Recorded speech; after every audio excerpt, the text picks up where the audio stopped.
I'm on a road trip right now. I'm currently 700 miles away from home because one of my best friends has a theater show. I wanted to surprise her, so I bought a ticket, and she doesn't know I'm coming to her show, but I'm gonna go. It's happening tonight, and I'm really excited. Her show is about competitive air guitar, and she plays the lead.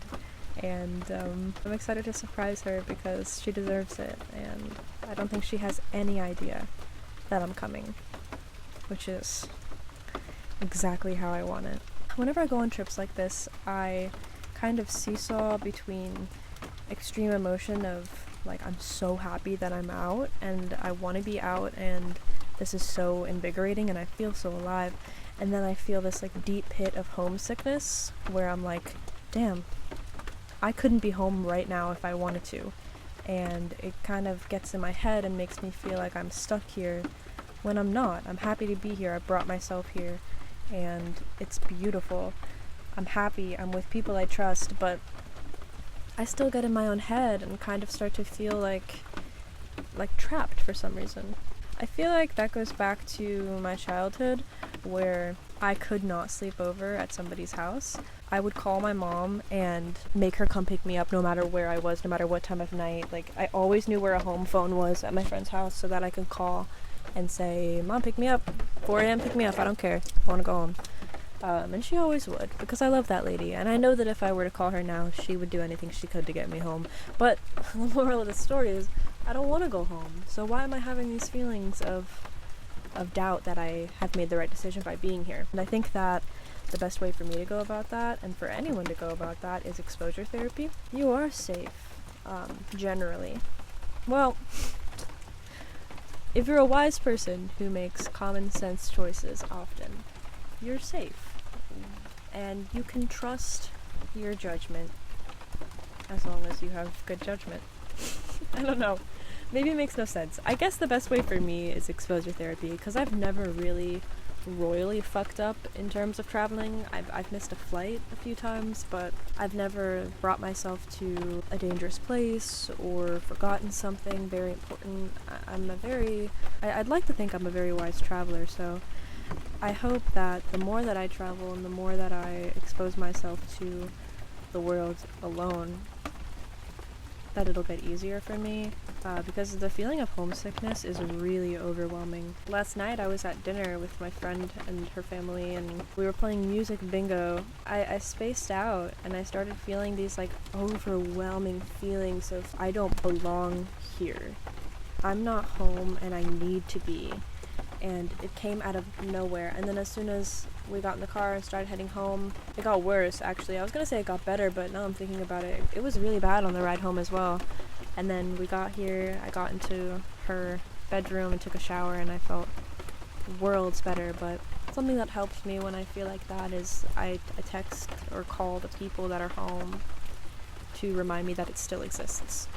During this trip, I've come up from South Florida to kind of in the Atlanta area of Georgia. I don't want to say exactly where, but then I'm going to a day at around like 4, I'm going to go to South Carolina to try to catch my friend's show. And then she doesn't know that I'm coming, so I really hope that she's open to me staying at her apartment, but if she's not, I'll be coming back here tonight, because I don't want to impose. It would be wonderful to have a sleepover with her, but she has no obligation to let me stay at her house because she doesn't know I'm coming. I've been working a lot. I'm coming out of a 40-hour work week, so I'm feeling like very tired, and like I really needed this. I know that this weather might seem really dismal and dreary, but I come from such a humid and hot place that this is paradise to me. I'm so happy right now. I didn't know until like a few years ago that leaves actually turn yellow and orange just as vividly as they do in The Great Pumpkin. Things back at home have been really dramatic for me socially. I feel like I kind of have this mindset where I've tapped Florida out for everything that it has. I've met a lot of people, and I just haven't met people that I really connect with, like the girls that I have here in Georgia and South Carolina. They're my best friends. I met them a few years ago during a pre-college program, and we never lost touch, and I'm forever grateful for that, because here I am, years later, in her backyard, in her little brother's playhouse. and tomorrow I get to go to my other friend's show. Like that's such a blessing. I'm so happy that these girls, not only I've had it in me to maintain the connection, but that they've accepted me into their life. I'm so grateful for that. They welcome me into their homes and introduce me to their families, and I gotta be doing something right if these wonderful girls are letting me into their lives. Things are kind of crazy at home socially. I kind of bit off more than I can chew, and that's okay.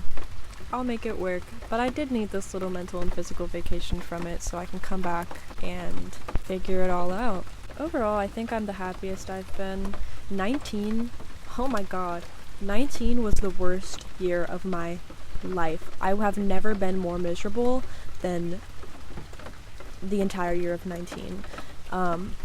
I feel more like a kid now at 20 than I did from like 17 to 19. But I thought everyone was kidding when they were like, 19 is going to be the worst year of your life. It really was.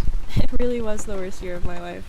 I wasn't around good people at all. I was around people who were kind of sick in the head, and it took me a long time, and I was really young. So I wasn't able to see that as clearly until I took some time away from who I was surrounding myself with, and I was home with my family, and I was telling them about everything I've experienced with this person, and they were like, this is wrong. What you're experiencing, that's not the way things should be, and that's not right. And I finally saw it, and I turned everything around and I made big decisions. I cannot be happier. I'm excelling in every area of my life, socially, in academics. I have my job back. I'm able to travel, and I don't have anything holding me back. I consider this era of my life the past 2 months, and I cannot be more satisfied. I wish that things could be like this forever. I know they won't, and that's okay, but at least I have a goal to set now. I could look back, I could be like, oh, do you remember October and November of 2024? Let's do that again.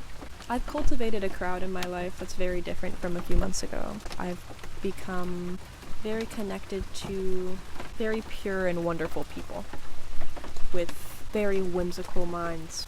Beautiful people back in my hometown. You know what? I take back what I was saying earlier about Florida being tapped out. The people that I was surrounding myself with during the entire horrible year of 19 didn't really let me connect emotionally with people, and I became very isolated, super isolated. And now that I'm out of that, I realize that people are really awesome. You know what? I'm changing my mind live right now. There are good people everywhere, even in Florida. It just took me a while to see them, you know? And I love the people there, and it's making me realize that there's good people everywhere. There's good people in every state, in every town, because when I was little, I wasn't thinking, wow, my best friend is in little town in South Carolina. That just happened that way, and it makes me think about how many other wonderful girls are in different little towns. Probably lots, and I'm trying not to let it bum me out to think that I might be missing opportunities, but I'm just happy that they exist, because I know that they do. Traveling and getting out of my hometown has been really the best thing for me. And I know that everyone's different, but I always recommend it to people when they need a fresh breath of air.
Hello. So I'm here at the creek. I just left Diana's. It went really well. I love that girl more than words can describe, and she was amazing in her show. And then I slept on her couch after, and it was really nice. We watched my friend's silly horror movie remake on YouTube, and hung out, played with slime, and then this morning we walked around her college town. It was really awesome to wake up at Lila's house and then go to bed at Diana's apartment. Like, seeing both of my best friends in the same day was unlike anything. I mean, I love those girls. They're like sisters to me, and while I do miss home and I miss my family, it doesn't really feel like I am lacking in family. I'm sad to be heading home tonight.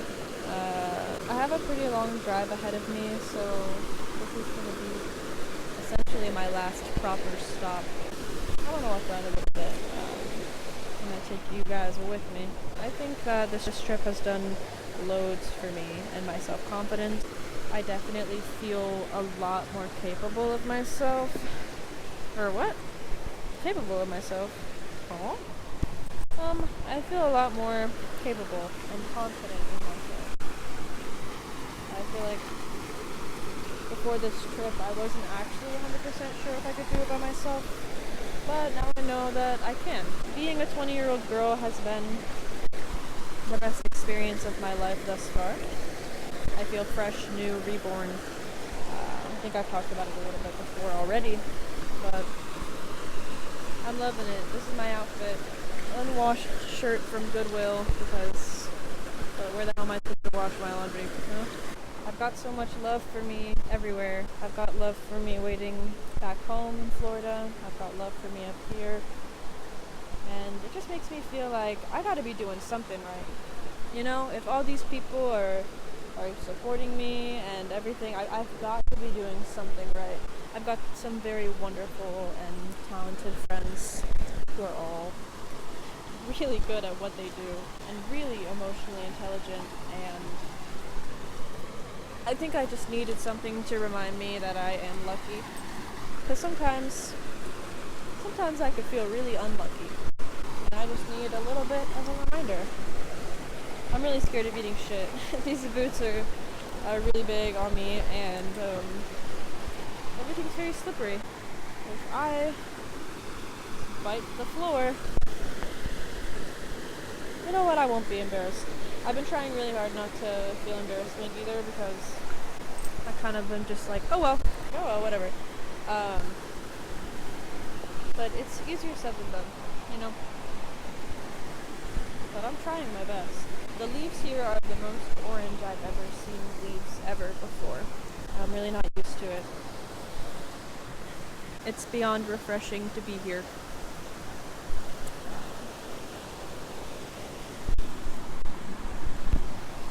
It is beyond refreshing to be here. The air smells different, feels different. Everything feels different. I think it's a humidity thing. Look at this mammoth. It's like the size of my head. I collect skipping stones, perfect skipping stones, in the hopes that one day I'll learn how to skip stones. And when I do, I will not be lacking in skipping stones. Once I learn how to skip stones, I'm gonna be unstoppable. But I don't know, collecting things is really fun. I think as a sentimental person, collecting as a hobby is like the ideal hobby to have. I collect skipping stones, I collect dice. What else do I collect? I think the biggest one for me right now is dice. I think dice collecting is really awesome. I'd love to grow my connection or start playing like Dungeons and Dragons or something so that I can use them and have a reason to have more dice. I'm gonna go ahead and cut this segment off right now so that I can enjoy being here for a few minutes more before I get on the road. But if this is the end of the video, which it might be, although it's not the end of my journey, thank you for joining me, and thank you for watching all the way through. Whoa! I appreciate you. I do. There's not a lot that goes on in my life, but when something does, I like to share. And I like to inspire, so thank you for watching. I hope you're inspired or something.